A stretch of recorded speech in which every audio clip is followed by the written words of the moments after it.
పవన్ కళ్యాణ్ చేసిన ఒక పనిపై ఇప్పుడు బీజేపీలో అంతర్గతంగా చర్చ జరుగుతోంది. ఆయన ఎందుకు ఇలా చేశాడని వాళ్ళు మల్లగుల్లాలు పడుతున్నారు. కూటమిలో భాగమైన మిగతా రెండు పార్టీలు టీడీపీ జనసేన మధ్య దూరం పెరిగిందా అన్న అనుమానాలు ప్రాంతీయ ప్రజల్లోనే కాకుండా ఢిల్లీ వర్గాల్లో కూడా కలుగుతోంది. ఇద్దరూ పైచేయిగా నిలిచేందుకు ప్రయత్నిస్తున్నారన్న అనుమానం ఒక పక్కన వేధిస్తోంది. మరోపక్క పవన్ కళ్యాణ్ ప్రాధాన్యం తగ్గించేందుకు టీడీపీ ప్రయత్నిస్తోందన్న జన సైనికుల భయం కూడా బీజేపీ పెద్దలకు చేరినట్లుగా తెలుస్తోంది. పవన్ కళ్యాణ్ సోదరుడు నాగబాబుకు ఎమ్మెల్సీ టికెట్ కేటాయిస్తున్నట్లు జనసేన నిన్న అధికారికంగా ప్రకటించింది.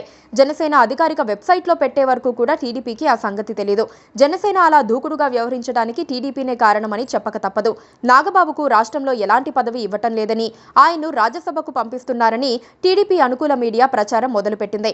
దాంతో చిర్రెత్తుకొచ్చిన పవన్ కళ్యాణ్ ముందు జాగ్రత్తగా కూడా వ్యవహరించారు. తన అన్నయ్యకు ఎమ్మెల్సీ కేటాయిస్తున్నట్లు నామినేషన్ దాఖలు చేసేందుకు ఏర్పాట్లు మొదలు పెట్టాలని పార్టీ వారిని ఆదేశించారు. భర్తీ కావాల్సిన 5 స్థానాల్లో ఒకటి బలవంతంగా జనసేన లాక్కోవటంతో టీడీపీకి దిక్కుతోచడం లేదు. ఇప్పుడు పెద్దన్న బీజేపీకి కూడా ఒక సీటు కేటాయించాల్సిన అనివార్యత ఏర్పడిందని టీడీపీకి అర్థమైపోయి బుర్ర బద్దలు కొట్టుకోవాల్సిన దుస్థితి ఏర్పడింది. మిగిలిన 3 స్థానాలకు 30 మంది పోటీ ఉండటం టీడీపీ పార్టీ తలనొప్పి అయినప్పటికీ దాని ప్రభావం కూటమిపై పడటం ఖాయమనిపిస్తోంది. ఇప్పుడు అసలు విషయానికి వద్దాం. 2 అంశాల్లో పవన్ కళ్యాణ్ తీరుపై బీజేపీ పెద్దలు అసంతృప్తిగా ఉన్నట్లు తెలుస్తోంది. పవన్ కళ్యాణ్ ఏకపక్షంగా అభ్యర్థిని ప్రకటించటం, అది తన సోదరుడి పేరును చెప్పటం మొదటిది. నాగబాబును మంత్రిగా చేయాలన్న ఆలోచన పవన్ కళ్యాణ్ కు ఉన్నదన్న సంగతి తెలుసుకుని బీజేపీ కొంత అసహనానికి లోనవుతున్నట్లు సమాచారం. కావాలంటే నామినేటెడ్ కోటాలో రాజ్యసభ ఇస్తే సరిపోయేది కదా అని బీజేపీ భావిస్తోంది. ఈ క్రమంలో ఇప్పుడు కుటుంబ పాలన, కుల పాలనను వ్యతిరేకించే బీజేపీకి ఇప్పుడు నాగబాబు కారణంగా కొంత ఒత్తిడి రావటం ఖాయంగా కనిపిస్తోంది. కుటుంబ పాలనకు ప్రధాని మోదీ గట్టి వ్యతిరేకి. కాంగ్రెస్ పార్టీ వారసత్వ రాజకీయాలను ఆయన నిత్యం ఎండగడుతూ ఉంటారు. మా బేటేకి సర్కార్ అంటే తల్లి కొడుకుల పాలన అంటూ ఆయన సోనియా, రాహుల్ ను విమర్శిస్తూ ఉంటారు. చంద్రబాబు, లోకేష్ ఇద్దరూ ఒకే మంత్రివర్గంలో ఉండటాన్ని కూడా వాళ్ళు వ్యతిరేకించాల్సి ఉన్నా సంకీర్ణ అవసరాల కోసం మౌనంగా ఉండిపోయారు. ఇప్పుడు పవన్ కళ్యాణ్ కుటుంబం కూడా అదే పని చేయబోతోంది.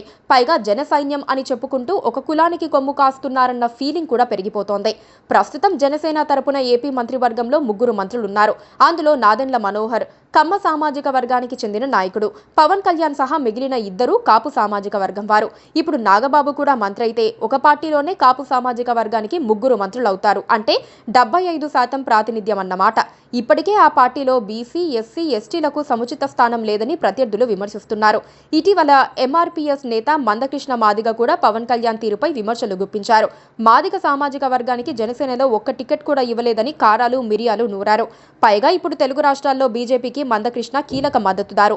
మరి నాగబాబు మంత్రిగా ప్రమాణ స్వీకారం చేసిన రోజున బీజేపీ రియాక్షన్ ఏమిటో చూడాలి. Please subscribe to KTV Telugu. KTV Telugu. KTV Telugu channel.